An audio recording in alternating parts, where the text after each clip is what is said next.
ઘણા બધા લોકોને નાની ઉંમરમાં પગના અને ઘૂંટણના દુખાવા ચાલુ થઈ જતા હોય છે કે ઘૂંટણો ઘસાવાના ચાલુ થઈ જતા હોય છે.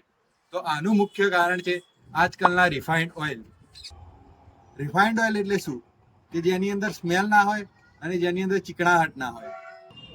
ચીકણાહટ અને સ્મેલ આ બંને તેલના મુખ્ય ગુણધર્મો છે.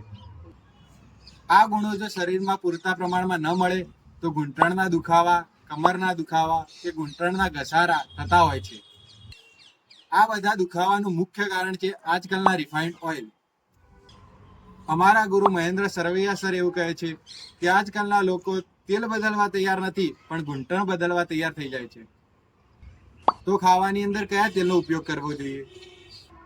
તો ખાવા માટેનું સૌથી શ્રેષ્ઠ તેલ છે કચ્ચી ઘાણીનું કાળા તલનું તેલ કે સફેદ તલનું તેલ, જે શરીરને ઓઇલિંગ કરી આપે છે, ચરબીને જમા થવા દેતું નથી, ઘૂંટણના દુખાવા મટાડે છે અને ભવિષ્યમાં થવા પણ દેતું નથી.